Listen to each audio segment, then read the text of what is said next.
Bright sunshine for a sunny afternoon of racing. What could be better? We're back once again at Circuit TT Assen in glorious summer weather for the second race of the weekend of Boss GP. And as you can see, 23 degrees, 59% humidity, very low wind speed. There's still some clouds around, but blue sky is coming through. It's practically almost perfect weather conditions to watch some big open single-seaters fight it out around the circuit. This being 2.8 miles of the Assen course, which should be incredibly fun to watch, as it was yesterday. Well, this is just some footage from earlier on. First of all, good afternoon, everybody. Scott Woodward here, back here to guide you through all of the action. Now, this is another demo from our friend Eric Zek, who, one thing I'll mention here, to give you some context, is 80 years old, but don't let the age fool you. He's still as enthusiastic and drives these cars as well. Now, he drove yesterday his ex-Michael Schumacher 1997 Ferrari F310B in some demo laps. This is not that car, even though it looks very similar. This is his regular Boss GP race car, so to speak. This is his Dallara GP211 chassis, which is very fittingly painted in exactly the same colour scheme as his 97 Ferrari, so he's properly matchy-matchy, to use the term in that sense. And he was part of some of the demo runs which we've had here for some other single-seaters, just showing the variety. And Eric himself, a true enthusiast, happy to jump out in both cars and showcase them for all the spectators here, which have been packing the grandstands and packing the rafters around here for one of the centrepiece events of not just of the Assen calendar, but of Dutch motorsport on top of that too. And all the categories that we've had here really have complemented the day and the point of the day with demonstrations, lots of different track runs, and on top of that, we've had some great racing in there too. And the great thing about this championship is that it does give cars like these old GP2 machines a chance to live again, to extend their competition life, to give them a new lease on life to race somewhere else, rather than being stuck in museums or garages or out of service for several years. It's great to see that Eric, enthusiastic as ever, despite him getting longer in his years, shall we say, being vastly experienced, still driving it as if he would do 20, 30, 40, 50 years ago. And of course, the weather is an absolute compliment as well. What better conditions to drive them than in bright sunshine in the summer? It's always a treat to see big single-seaters making such a spectacle, not just because they look good and they are fast, but they make an incredible sound. You think to cars like these, the GP2 machines we have, and the Formula 2 cars, the World Series cars, and the Formula 3.5 machines that we have, with a mixture of Gibson, Mechachrome, Zytec engines, all evocative sounds that they bring. And of course, the one thing we can't forget is the fact we have 3 F1 cars on this grid as well. The F1 cars are back after we missed them last time out for our live broadcast at Monza, but they're here at Assen, and there was some interesting scraps in the mix too. There's 2 cars which didn't get too much running because they had to pit mid-race through. That was the Benetton of the points leader coming into the weekend, which was also ironing it in the Benetton. And also as well, we had a pit-in and retirement, sadly, for the Lotus, the 2010 Lotus T127, with the Cosworth V8 of Thomas Jakubek. But it was Ingo Gerstel, the defending champion, car number 1, in the Team Top Speed Run 2006 Toro Rosso STR1 Cosworth, that went on to win from pole position, but he was kept honest all the way by Howard Schlegelmills, the Latvian driver for HS Engineering, in the World Series 3.5 car, the T12 chassis with the Gibson engine. That car running in open class rather than in Formula Pro, and he was giving quite a headache in the early stages. We had 2 safety cars yesterday, which broke things up a little bit, and it meant that Ingo had to make 3 starts in total. The initial getaway from the green light, and then from the 2 restarts after we had 2 cars off the road. One of them was for Henry Klausnitzer in his WF Racing Tartus Formula Renault V6. He was off the road up at turn 5, and despite spinning his wheels and waving to the marshals to invited them to come and push him out, he had to be craned away. And also we had Stefan Glasser's Scuderia Palladio Dallara GP211 chassis also stop just on the exit of the final chicane, which brought out the 2nd yellow flag, and therefore the safety car period. And despite it being pretty close for most of the race, the winning margin for Gerstel in race 1 was almost 5 seconds in the end, 4.8 to be exact. Yesterday's results saw Gerstel take the victory, and it was another win, which has been pretty consistent for when he's raced in this championship all the way through. Since the start of the season, anytime he has raced, which is only for the first round at Hockenheim, where we had both Gerstel and Jakubek, he won both races. Since then, at the Nürburgring, it was 2 wins for Ulf Eininger, being the only F1 class car that was in the mix, and then there was no F1 cars present at Monza. So it's the second time that we see the Toro Rosso and the Lotus T127. Now, fingers crossed, both the Benetton and the Lotus are in working condition after they had to pit in with issues.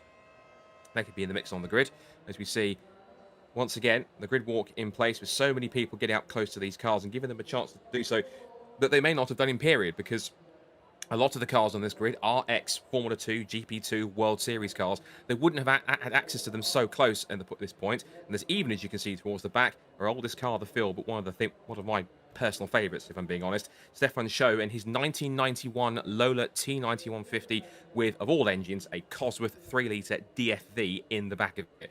What a better combination. An early 90s F3000 car with one of the greatest engines of all time in motorsport. That's exactly what you want. Brief look at the front of the field. There is the Lotus, so it's good to see that Jakubek has got the Lotus back in working order, and he is on the grid. Good to see. And again, another unique chance for the spectators here, both on the grid and indeed in the grandstand, so they haven't seen it before, to see F1 cars in action this close, actually competitively racing. And of course, the championship here welcomes cars from as old as 1996 for Formula 1 cars all the way through. So that will be pretty interesting. And I'll be sure to go through the grid very shortly for how race 2 looks, because it's a slightly different look at the front. And we'll see how that plays out. So looking at the rest of the classes, we should mention too. Of course, there are 4 classes in this championship. We've got the Formula 1 class, which speaks of itself. There's the Open class, which for cars that don't quite fit any other regulations. And Harold Schlegel Mills, who did run in Formula Pro this time, I think there's been 1 or 2 tweaks, I think, to the Gibson engine, which means that he's having to run an Open class because of that. And also then you have Formula and Formula Pro. That's 5 classes, in fact. I'll correct myself. It's Formula and Formula Pro. The Formula Pro class is for some of the faster drivers. That's where you'll see, to give names for context, the likes of Simone Colombo, Max Cucurese, Marco Giotto, and Marco Fischer, the 4 of which were having a great 4-way scrap for position, which we'll talk about shortly once they get underway. And Thomas Zeltner was in there as well in the silver and pink Scuderia Palladio Dallara GP2 machine. That's the second of those cars running in that class.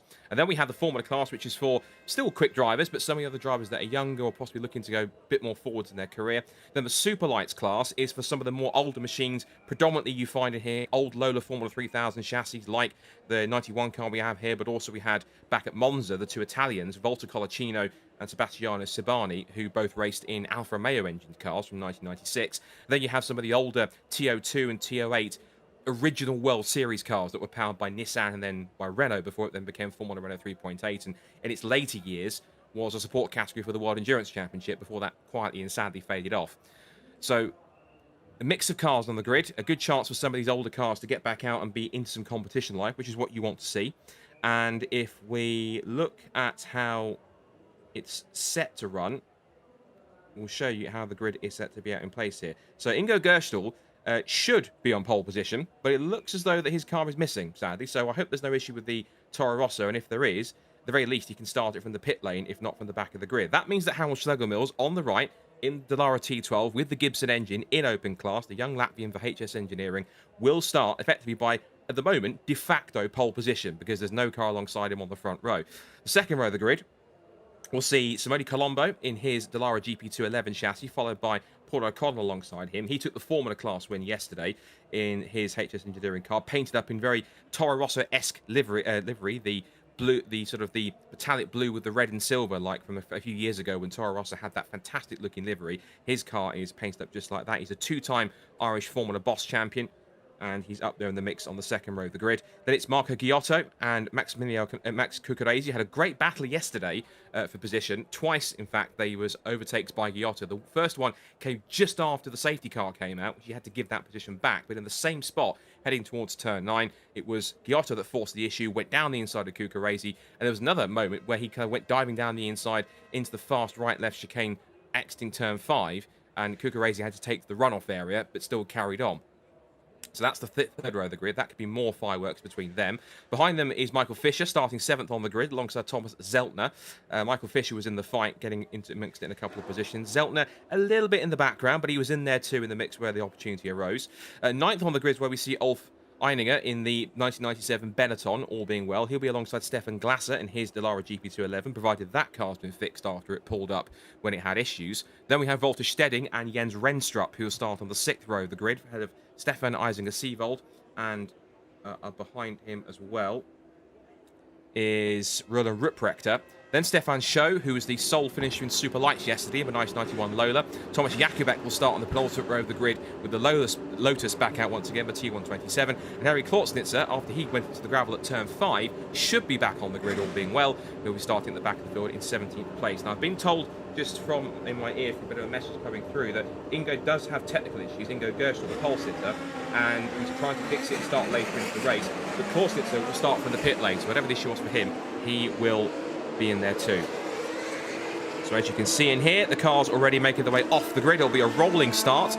Sometimes the grid usually gets split into two, so you'll have the Formula 1 cars go first, and then you'll have a gap followed by the rest of the pack. But for this weekend, all starting together. You can see Ulf Eininger's blue and white Benetton is in there too, a nice 97 B197 chassis. That's the car that was driven in period by the likes of John Lacey, Gerhard Berger, and as I mentioned yesterday, Alex Wurz in his fledgling career. And that was just after he was starting racing sports cars and won Le Mans in 1996. But he took a podium in was only his, I think, second or third race out in that car when he was subbing for Gerhard Berger mid-season. And took a podium in that car, which is good. Slightly slow getaway for Tomasz Jakubek in the Lotus, but he's managed to get the car going, so he'll be starting effectively on the road last. As we said, Klorznitzer will start from the pit lane, and if Gerst is having issues, I hope that we do get his car back up on track, because there's nothing quite like a VNF1 car, and it does make you reminisce, and a lot of people, that is one of the main spectacles of the weekend. Of course, the entire championship has got some fantastic cars in it, but a lot of people here for the F1 cars, and particularly that screaming V10 of the Cosworth in the Toro Rosso. Again, just a bit of a quick history lesson on that car. If you know your F1 cars, you'll know that originally the STR01 began life as the previous year's Red Bull, the first ever Red Bull racing car, the RB1 chassis. And when Red Bull then bought Minardi, it then went to Toro Rosso, and because it was such a late deal, or they didn't get enough time to secure an engine supply, they got special dispensation from the FIA to allow them to run a rev-limited, detuned V10 engine. And so that STR1 is the last F1 car to competitively race with a V10 engine, because everybody else on the grid had the new 2.4 litre V8. So, fascinating car, and great to have it in the championship, but I hope the issues aren't severe enough that Ingo doesn't make the start, or at least doesn't appear in this race. So yeah, a glimpse there of two very different cars you couldn't mean to see.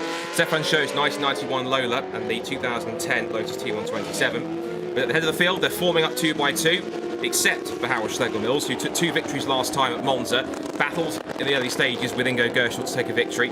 As he now leads the field around, they start to form up in neat 2 by 2 formation. They'll make their way through the final couple of corners and get ready for an explosion of power and noise. In the sunshine, here on Jack's Racing Day, it's Boss GP, it's Assen, it's round 4, it's race 2. Howard Schlegelmills wants to get a victory. What can the battle behind do? Lights go out, the power begins, and we're underway at Assen, and straight away to the inside line to warm his tyres up. Schlegelmills weaves left and right towards turn 1 and has the whole shot into the turn. Up the inside goes Cucurese, upside Giotto. They're starting early towards the first corner. Rest of the field hacks its way through, and one car's got around. That I think is Einiger Gerschel, I think. That was... yeah, round has gone one of the cars in the mix. That's yellow flag. It was Stefan Eisinger Seevold that's gone around by the look of it in car 181. Thankfully, I think he's kept it just outside the barrier, and if he has stalled the engine, that might well be an early safety car. Out of the hairpin at turn 5, down towards the fast flat out sectors 6 and 7. The S-bend here as well, and it is Schlegelmills who leads. It's Colombo in second, O'Connell's on his tail in third. There goes Michael Fisher, who's holding station in around about 6th position. You see here, Giotto chasing Cucurese as they come up to the top of the circuit, up towards turn 9, and as predicted, because Stefan Eisinger Seevold's car is stationary on the exit of turn 1, safety car has already been deployed. Now they're going to try and get it restarted if they can. But the trick is, has it actually tagged the wall? They managed to put it or push it away. If they can push it away, and there's no damage to the front end, it didn't look as though he nerfed the barrier, but even so, these single seaters can be very delicate. You even just make a small nudge, and a small nudge can do more damage than you think with some of these cars, which are, yes, made from, some of them made from carbon fibre or very strong composite materials, but even just one, what looks like a very slight knock can dislodge a front wing, and it's so easy sometimes to do that. So, barely a lap of racing in, and we're back under safety car conditions. Schlegelmills holds the lead, Colombo in second, O'Connell third, Cucurese fourth, Giotto fifth, Fischer sixth, Zeltner seventh, Ulf Eininger is staying there in eighth. And here now essentially is the leading F1 car. And the crucial thing is that Ulf Eininger came into the weekend as the F1 leader. Remember the fact I mentioned that both Ingo Gerschel and Tomasz Jakubek didn't do any races after Hockenheim, and he took 2 victories as the sole F1 car at the Nürburgring. So he's been building points away from that. Didn't finish the first race and even Jakubek. So that was 25 points gained back. And we'll see if he can do that again. Here's the start. So once again, pretty clean start. And Schlegelmilch again immediately using the clear space to warm his tyres up. Immediately to the inside went Colombo to hold second place. And also Cucurese was not going to wait at all to try and get better on Giotto here. As you see a replay of what happened. And Seevold, by the way, just gets the power down very sideways. I think he did just keep it out of the barriers. So he looks though he's damage free. But that wouldn't have been an ideal situation for him. This is a little further back. We saw them threading their way through the chicane through 6 and 7. And nice clean start for everyone towards the front. It's nice to see we've got them pretty much underway. There's the Lotus. You can see Thomas Jakubek. There goes Stefan Show as well, which will show on screen here. No pun intended. In the super lights category. Klausnitzer has joined the race, I can see on the timing screen. So he is behind Stefan Show, second in super lights class. And I'm also seeing as well, Paul O'Connell isn't showing for some reason. Whether it's a transponder issue. On the live timing screen for a second, but on the timing on the left, number 11, Paul O'Connell, is showing down the order in last but 1 and hasn't come across the line at the end of the first lap, but I'm pretty sure he did. Look at the timing screen. He's not registering as well, although he's setting sector times. I think that's possibly an issue with his transponder or something with the timing, because Paul O'Connell is definitely up there in the mix. He's not a lap behind or having an issue. He's definitely in the sequence, so I would say that's an issue for the timing screen, at least his transponder. The recovery team has very quickly rescued Stefan Eisinger Seevold's number 181 machine, so that means his day is done already. And this will be interesting to see because Colombo, if you think back to Monza, had this great wheel-to-wheel battle with Schlegelmilch for victory. They were going back and forth, side by side. There was even a moment when Colombo went round the outside at Curva Grande and put 2 wheels on the grass because Schlegelmilch just wanted to hold his line as much as possible. It was a great back and forth, but eventually Schlegelmilch went on to take the first of 2 victories that weekend, and given the fact that his car's running at open class this weekend means that he might have a little bit more pace over the cars behind him, and it could be, I hope, not a foregone conclusion, but we've still got some 17.5 minutes to go. The field stacked up behind the Mercedes AMG safety car, while we're trying to keep their Pirelli rubber as warm as possible. Again, big shout out to Pirelli for being the tyre supplier for the championship and for giving them the same sort of tyres, I guess, that even some of the more recent cars we have on the field would have had in period. Or at least Pirelli tyres, so it's not unfamiliar, and these cars behave just as you expect them to do in the championships they raced in. Some of the World Series cars might not have run on Pirellis in the past, if my memory serves me right, but it's nice to see these cars still getting out there in the mix. The running order then behind the safety car, just to run through where we are, we've completed 2 laps. Schlegelmilch leads the way in the safety car, so Manu Colombo is in second place and leads the Formula Pro category. Then it's Max Cucurese in third, Marco Giotto in fourth, Michael Fischer is fifth, Thomas Zeltner is in P6, Ulf Eininger is in 7th place and leads the F1 class. Stefan Glasser is leading the Formula class in 8th from Walter Stedding, Rodan Ruprechter and Jens Renstrup. Then Thomas Jakubek is in 12th position and Stefan Show leads the Superlights category in his 1991 Lola Cosworth from Henry Klausnitzer's Tartus World Series chassis. Now, lights are coming out on the safety car, which means that now Eisinger Seevold's car has been recovered. We are ready to get back underway in racing to bring a little more power and noise to spectacle once more. And there is Eisinger Seevold's car just hiding behind the barrier. Now it's in safe hands. Of course, Stefan will be wishing he was still out there, but unfortunately, just getting a little too over-eager on the throttle on the exit of turn 1. Not enough temperature in the rear tyres, or just getting a little bit too much right foot. And that is what's unfortunately ended his race prematurely. Race is getting back underway for this lot though, as they come out to the final chicane, back towards the green flag, and Schlegelmilch will head them across as we get race 2 for Boss GP underway. Wasn't a good restart for Paul O'Connell. He's under threat from Cucurese and for Giotto. They almost make it 3 abreast. They do make it 3 abreast towards turn 1. Cucurese shoots the gap, goes down the inside of O'Connell, who runs out wide over the curb but isn't given too much room and lets the gap through for both. But looks like Giotto and almost as well, that was Fischer. Back around the outside looks O'Connell, the Irishman, fighting hard as he tries to get back to the inside line for turn 5, which he has done, forces the issue, sees the door close as he turns into the right-hander 180 degrees and back on the power once again. Fischer is in there too. Of course, these 2 cars that are battling here, Fischer and O'Connell, are 2 of the same spec. They are the Gibson Dallara T12s that ran in the later stages of the World Series, very similar to each other, so it all comes down to driver skill as they wind their way through the S's once again on the restart. There goes Fischer. Watching back to O'Connell, you can see that Toro Rosso-esque livery on that car with the Dayglow flashes on the front wings. And this looks like it's going to be the main battle because Schlegelmilch is already 1.3 seconds ahead of Colombo in second place. Cucurese now holds third place. The young Italian, about 18 years old, in the newest Formula 2 GP2 car in the field.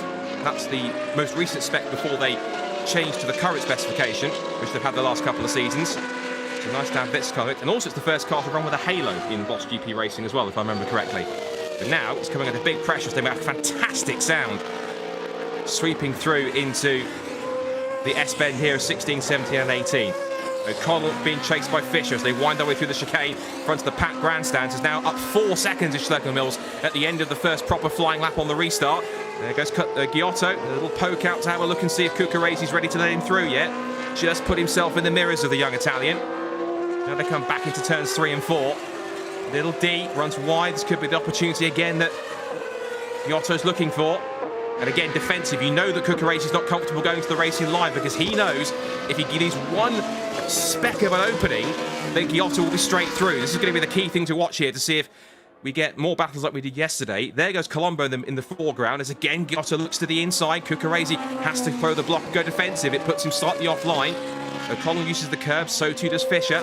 Thomas Zeltner still holding position in 6th position. Eininger still 7th in the leading F1 car in the Benetton. And Stefan Glasser, who retired yesterday, 8th overall, still leading the Formula class. Stefan Schow still leading Super Lights. 30.5 minutes to go on the clock. This looks like to be the main battle at towards the head of the field. Again, tied to run, a much better run through. Exit of turn 11, and now Giotto's got a great exit here. He's trying to put himself alongside. But again, Cuccarezi putting his car in all the right places at all the right times. There's no way to get through at this point in time. Sweeping through the flat out turn 15. You see the way the car bottoms out and scrapes under the ground. That's not steam or smoke. It's the plank on the bottom of the car, rubbing against the ground as it's got so low. And now in the tow again down the pit straight, he's going for another move. Cuccarezi to the inside to defend. This is the opportunity that Giotto might need, going round the outside at turn 1. He goes for it, they get sideways, they make contact. Round goes Giotto, round goes Cuccarezi. And it looked to me as if Giotto went to take the outside line, turned across. Cuccarezi got spooked by it, lost the back end of the car. There was light contact between the pair. They both should still get going unless Cuccarezi stalled the engine. If he stalled the car, that's him out of the race and it'll be a second safety car.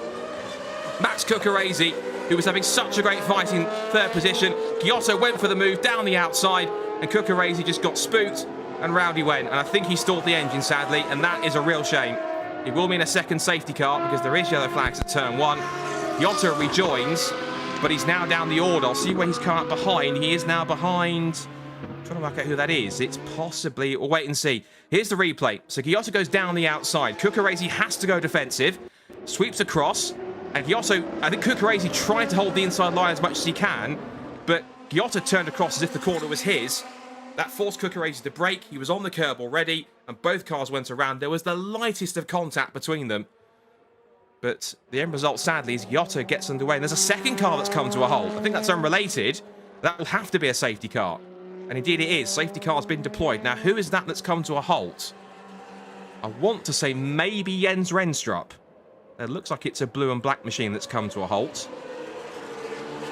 Might well be, because he's down the order. That is, it's hard to tell the number. I think that says 25 down the side, which might well be Jens Renstrup that's come to a pause. Let me have a look at my notes here to remind myself of a number. Yeah, I think it might be Jens Renstrup, because that is a blue and black car of Renstrup, and I can see 25 on the rear wing. So whatever happened to Renstrup was completely separate to what occurred between Cuccarezi and Giotto. So we're under safety car again with 11 minutes to go.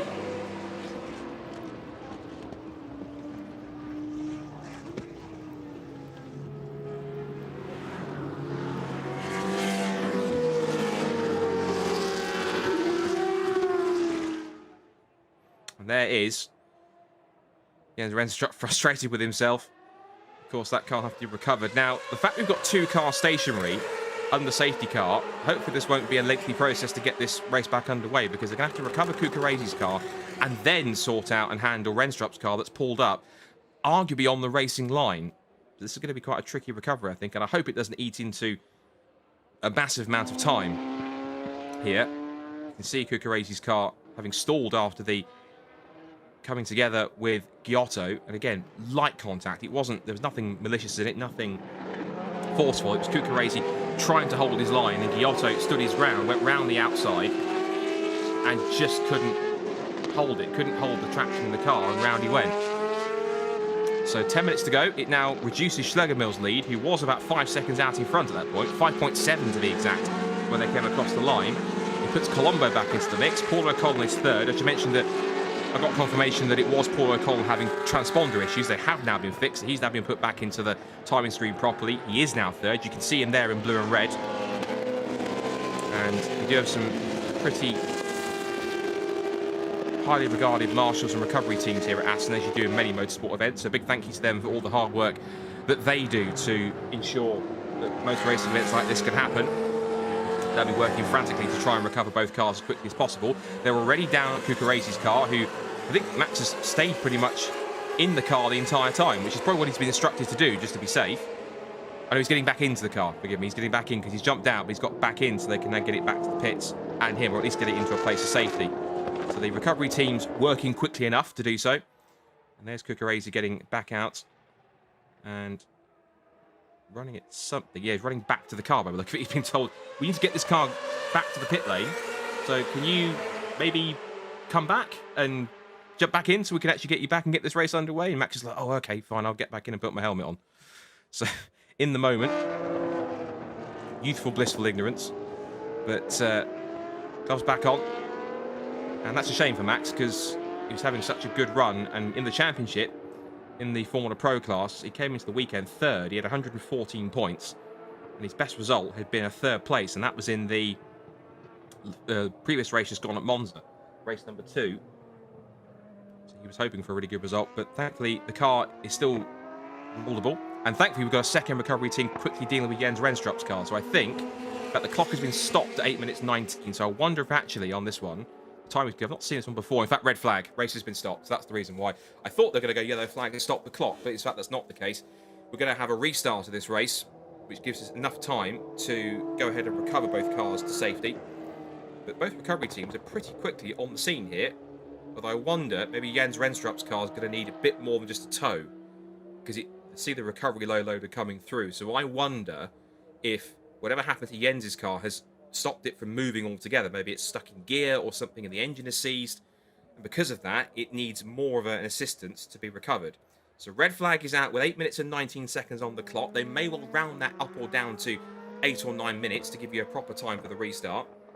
That might well make the battle for position, particularly in that Formula Pro class battle, that was a Formula battle in general behind the top two. We have the likes of O'Connell, maybe in there too as well. Giotto, if he can recover after the spin. Michael Fisher was in there too. Thomas Zeltner wasn't too far away either. That could be pretty interesting to see. The cars then are being led down pit lane. I'm sure they'll stop though, I think, at the bottom of the pit lane, or in pit lane, to wait until they get further instruction. But given how quickly the recovery teams are working, I wouldn't be surprised if we get a restart pretty quickly. They'll have to restart them, I believe, in the order they completed the last full lap, which means that Schlegelmilch will start on pole position again. He'll be on the inside of the front row rather than the outside, because the inside of the front row was left blank, because that's where Ingo Gerstner's Toro Rosso was going to be, but he didn't actually get into the race. As far as I can see, the technical issues, sadly, have meant that he hasn't even got out of the race at all, which is a shame, because he didn't take the start, and we missed the V10 F1 car. But we do have one V10 F1 car on the field. That is the Judd V10 Benetton B197 of Ulf Eininger. So the clock has stopped, and the field now dropped to the end of the pit lane behind the AMG Mercedes safety car. And the black and yellow HS engineering car of Harold Schlegelmilch is at the head of the field. There is Jens Renstrup's car, which I suspected isn't movable under its own wheels, so it's having to be put onto the back of a low loader so that it can be carried back to the paddock. As hands on hips, rather frustrated, I imagine. That's Jens Renstrup watching on as his pride and joy, his GP211 Dallara chassis being lowered onto the back end. So there is Harold Schlegelmilch then. Again, not running in the Formula Pro class, running in the Open class on this occasion. And if I look back to some of his experience in this championship, he's had quite a lot of experience in a lot of different series. If you look at back to where he's been before, going as far back as being racing in all sorts of single-seaters, he's got a CV that's incredibly envious for anyone that's come through and got lots of different experience. It's been either full seasons or bits and pieces that he's done. So he's raced in Lamborghini Super Trofeo between 2015 and 2019, he's raced in ADAC GT Masters. He raced in the original rebirth of FIA F2 back in about 2008 that was put together by Dr. Jonathan Palmer, of course, and MSV, the Motorsport Vision Group. He's raced at FIA F3 Europe. He's raced in Porsche Carrera Cup Germany, which is one of the most competitive championships you can find. And we've had Porsche Carrera Cup Benelux here this weekend, providing plenty of entertainment. And then he's got all his junior single-seater history. He's got International Formula Masters, if you remember that, when that was supporting the Super Racing weekends, when you had the World Touring cars and the FIA GT machines as well on the same weekend, that package deal that you had with the Formula Masters cars. Formula Atlantic, he's done GP2 Asia, so he's driven cars similar to this as well. He was also the 2006 Formula 3 Austria and Recaro Formula 3 trophy champion, and he's raced in Formula BMW, so plenty of experience for Harold, the Latvian driver, and certainly one that a lot of experience that he's drawing on in order to be able to drive these cars pretty quick. Looking back here to a couple of highlights from the first part of that race. So as you saw, Schlegelmill's got a decent start. Again, weaving his tyres from left to right, had clear space down towards turn 1. The initial attack you saw there from Cucurese up the inside of the Giotto, and he did make that move stick, so Giotto was behind Cucurese for most of the race. There's the moment that Stefan Eisinger-Seevold lost the back end of his Dallara T12 chassis and just kept it out of the barriers. And this is what happened between Giotto and Cucurese. And again, you can see Cucurese, I think he was trying to hold the inside line, didn't realise maybe that Giotto was going to hold the inside and come around the outside as much as he was going to, and just force a habit left into the inside line, bumped over the curb, and that lost the rear end. There was a tiny, tiny tap, but it was enough in these very light, big single-seaters to just send them around. And thankfully, Giotto was able to keep the clutch in and to keep the engine running, whilst Cucurese sadly stalled it. And typically, when you stall one of these bigger single-seaters, it needs some assistance with a starter in the back or something else. It's not like a road car where you'd have either a key or a push-start button, and you can either press the clutch if you need to. Doesn't work like that. It's a quite highly strung single-seater machine, so I'm sure many of you watching can appreciate and already know that it doesn't. Some, maybe in some cases, do have some kind of push-button start again, but most have to be started with a motor in in the back of the car. They have to push a rod or a starter in the back of the car and fire it up that way. So it's not as straightforward as simply just turning a key or pressing a button. You have to go through a sequence to make these cars work properly in order to get them going again. So looking back through some of the other drivers who are in the field. Sveni Colombo, two-time Boss GP Formula Class champion, raced in the Championship 2021, so he's a welcome addition to the grid who continues to be a presence in his International Motorsport machine. And then third at the time was Paul O'Connell. And I was talking about yesterday and earlier on, said he was a two-time Irish Formula Boss champion. That was in 2018 and 2019, as the 32nd board goes up at the front of the field. And he's also been a three-time Irish hill climb champion and a sprint champion on top of that. And he actually holds 2 outright lap records at Mondello Park on the national reverse layout and at Bishop's Court County Down. And last year, he was 4th in the Formula class. So he comes into this season, or into this weekend, he was actually leading. So Paul O'Connell in a great position in his Zytec-powered Dallara World Series car to be able to go ahead and potentially pick up a title if fortunes keep on going his way, not just here, but in the next 2 rounds coming up next month, later this month, I think, or later on at Mugello, and then at the end of the season in October when they go to Misano for the finale of this Boss GP Championship for 2025. So as you can see, the cars have been let loose back onto the grid, so they will now come back around, and I imagine they'll be let round by the safety car, and they will form up again in their race order. So it'll be 2x2 restart. At least it'll be a safety car restart. It might be a safety car restart, in fact, rather than grid them back up again. So they brought them in exactly the order they were running at the time of the red flag. So I imagine they'll stack them back up again. It'll be like a genuine safety car restart. So Harold Schlegelmill won't have to go side by side. He can hold his line. He's already done this once under safety car, so if he can do it again and show the pace he's got in this now Gibson-powered Dallara T12 chassis, it will certainly stand him in good form. He knows that Colombo will be on his toes if he can try and keep with him in the early few corners, and of course Colombo will have the pace, it's almost certain, over the rest of the field. Now, that spin that we had has broken up that battle we were having a little bit between Cucurese and Giotto, and Giotto did drop back a few spots. That means now that Michael Fisher is in an interesting position. And there, I think, is Colombo just there. He's behind, looks like maybe Roland Ruprechter, I think, is in the field. I'll go back to my timing screen to be absolutely accurate that that's what I'm talking about. Otherwise, I could be talking complete nonsense. But then, I do tend to talk complete nonsense most of the time anyway. So, let's look at the live timing. And Yes, just about, yes. That was Glasser. Yeah, they'll resort the order in a moment once they come through the line, so we'll see where they are. But it looks as though that Luca Giotto has managed to get in. Not Luca Giotto. Wrong driver. I'm talking about Marco Giotto. There we go, that's better. Marco Giotto actually was at the end of that restart. He was in 12th. So it might be Stefan Glasser that's ahead of Roland Rupprechter, or behind, in fact. Keep an eye and see how the race gets underway as we go back to green flag. 6 minutes to go. And Harold Schlegelmilch has a chance to build his lead all over again. So Schlegelmilch's lead is Colombo in second place, Fischer in third, Zeltner fourth, and here at the inside goes Stefan Glasser for position, and that was him on Walter Stedding. That's a move for seventh place, so quickly moving, and it was Roland Rupprechter who's up in P6 behind the Benetton of Ulf Eininger. Decent stuff from Rupprechter, get up to P6, but he's now going to be under threat from Glasser. The contenders in the Formula class, as we now see Schlegelmilch trying to spread eagle the field once again through the S-bend. There goes Schlegelmilch, there goes Colombo, there goes Fischer now with Zeltner on his tail. I think given by the form of race one and what's been going on throughout this race so far, Fischer should have the pace advantage over Zeltner, but don't count out the silver and pink machine. Zeltner has been a winner in class in other similar series to this in Lost GP, so he's no stranger to doing well at one of these big single-seaters. And Stefan Shaw, meanwhile, is still in 10th position. In fact, Paul O'Connell is showing in the pit lane. And so is Jackie back as well. So Paul O'Connell's got a problem, that's a shame. And he would have been in contention for this, but he has dropped out. So all the good luck I was putting on Paul O'Connell appears to have come for nothing.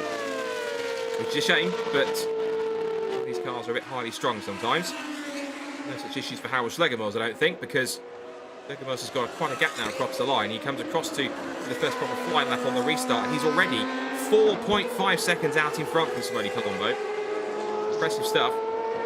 Fischer now with Zeltner on his tail. Another battle brewing here. This is Glasser, Rupprechter and Stedding. So Glasser has got past Rupprechter to take sixth.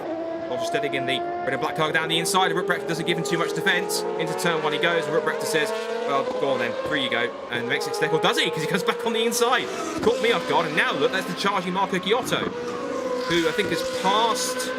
Yeah, he's passed Stefan Shaw quite quickly. Oh, there's damage there, there's contact! That was Walter Stedding, I think, getting into the side of Roland Rupprechter. Round goes the Dallara GP205 chassis. And Rupprechter, another driver, getting trouble. Now, something happened there. It looked as though, I don't know if there was prior contact or not, but the front wing looked like it was dislodged ever so slightly from the front end of Walter Stedding's car. And he's carried on. There's damage to the front of Stedding's car too. Rupprechter's kept the engine going, I think. Unless he stalled it, he's pressing for a button. It's moving like it's open, but he can't seem to find a gear. Now he's found a gear. He's kept the engine running, kept the clutch in. Go on, Roland, you can do it. And he's done it. So he's now got it back going again. There is a yellow flag, and that should prevent us from going for a safety car, because that car is back running again, although you may well just trundle back round to the pits with an issue. But feisty second race here. If you see, Stedding then went down the inside to make the move. And got the move done initially, went over the curb on the exit. Maybe that's there where he got some of the damage. Now as they come through, there goes Giotto having a look up the inside. There's a lock up into turns 4 and 5. And then as you go into the corner here, watch his front wing for a second. Goes over the curb, it's flapping around, and there's contact there. So I wonder if Stedding wasn't expecting Rupprechter to come back across on his line, but that's quite a confusing incident. So look, Rupprechter takes a wide line, then cuts back across. And just there's a little clip. You saw a little touch between them, and round went Rupprechter. And how close was Giotto as well? Giotto was so close to getting caught up in that as well, but he stamped it on the anchors. Managed to manoeuvre around it, and there he went. There goes... In fact, actually, am I looking at the wrong car? Forgive me, I might have got that wrong, because they're very similar looking cars. I think it might have been Giotto, in fact, that was coming through. Because Giotto's the one that's dropped back. So forgive me, I think it was actually Marco Giotto that's gone through. So that is Walter Stedding in car 27. No, it was Walter Stedding. That's Marco Giotto's car, but he's down the order because he had to have the issue. There's Walter Stedding. It was Walter Stedding that had the problem.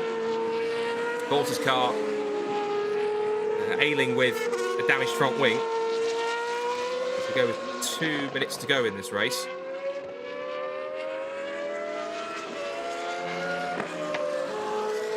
Down the pit straight they come. That's Fischer versus Zeltner.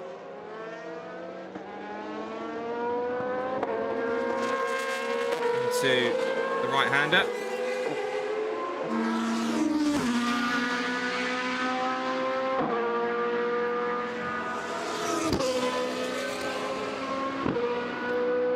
to the left-hander. Now we see that's Giotto moving past Stefan Glasser by the look of it. So that is now Giotto getting past him.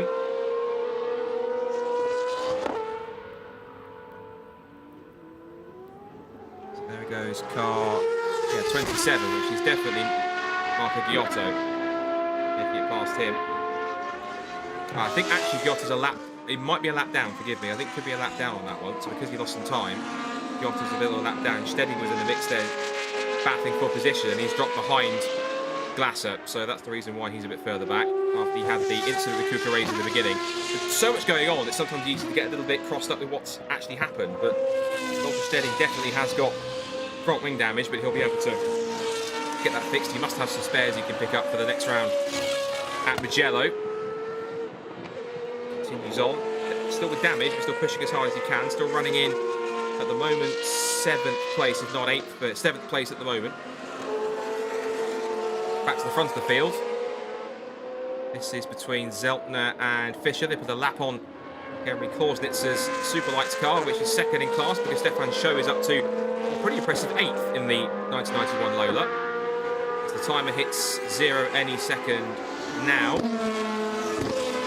And that means that this will be last lap. So it's Harold Schlegelmilch who has a 7.7 second lead over Simone Colombo. He's on course to take not only the Open class win again as being the only car in that class. I've got double yellows at turn 11 I'm hearing on our timing screen here. Now why that's the reason I'm not sure. That's on the double right-handers, so either somebody's come together and had a spin or a problem. Somebody's had an issue in a few corners time, so maybe the camera might pick it up when we get to that section here. Watching still battle between Fischer and Zeitner. This is for 3rd place overall and 2nd in the Formula Pro class. We'll come back to that later if we get a replay. Meanwhile, up to the final couple of the corners. He may not have had a Toro Rosso car to battle with, but he's been dominant even on the restarts, like he did at Monza with a double victory. It's going to be victory once again for Harold Schlegelmilch in the 2nd race of the weekend at Assen in Boss GP, round number 4, race 2, and a pretty commanding victory at that. Stefan Schow takes the flag and he's best of the Superlights cars, 2nd overall and 8.9 seconds back in the end is Simone Colombo, but another dominant drive for the Latvian to take victory, and a great result for Michael Fischer. He takes 3rd place in car 81, only a couple of seconds ahead of the silver and pink of Thomas Zeitner. He'll be delighted with 4th place if he can, and across the line comes Roland Ruprechter to survive after that contact. He comes across in 8th. He seems pretty delighted with his result as well. I think that might put him as a podium, and that's the reason why we had a car stopped, and that is Walter Stedding. So whether that's a legacy of the contact or something else that's been rattled after the tangle with Roland Ruprechter, but with the Lara GP211 chassis, ain't going any further. It's not going to make the flag, and of course these cars can't restart easy, so you might well have to lift it away. Might cause a delay to the next race. Across the line goes Stefan Glasser, and he wins the Formula class because Formula Pro honours went to Simone Colombo from Michael Fischer and Thomas Zeltner. I think actually with that result, Roland Ruprechter gets 2nd in Formula class, which is pretty impressive for them. Thomas Zeltner will be pleased with his result as well. That puts him on the Formula Pro podium, so some silverware to take home after that event. That race kind of had it all, didn't it? It had wheel-to-wheel battles, it had a couple of tangles, it had a safety car, had a red flag, had a dominant victory. All sorts happening, and that's the excitement that Boss GP can run. And we shouldn't forget, there's our F1 victor as well, Ulf ironing it in the Benetton, the sole surviving Formula 1 car from this race, because Ingo Gerschel's car didn't even make the start with technical issues overnight after race 1. And Jakobek's car, the Lotus, did make the start, but on the restart didn't actually either take it properly and had to come in after 1 lap. And also, one big hit that's going to be for is Paul O'Connell, because Paul didn't actually, I think initially took the restart, but then had to pit in with a problem. So that's a shame for the Irishman, but he's got plenty of time to rectify what the issue may have been for the next outing, which is in a few weeks' time.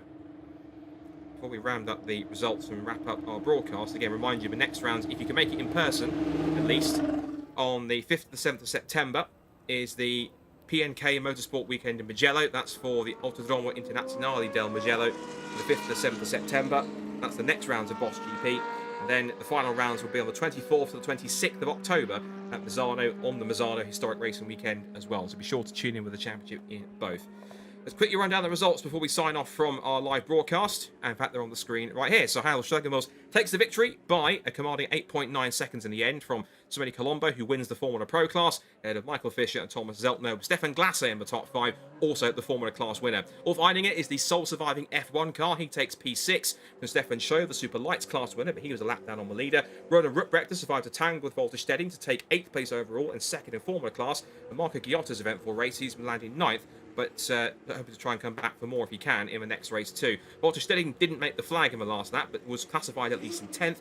And Henry Klausnitzer was the last classified car to finish the race in 11th place. The cars we lost further down the race were Paul O'Connell, sadly, shortly after the restart, as we did Thomas Jakubek.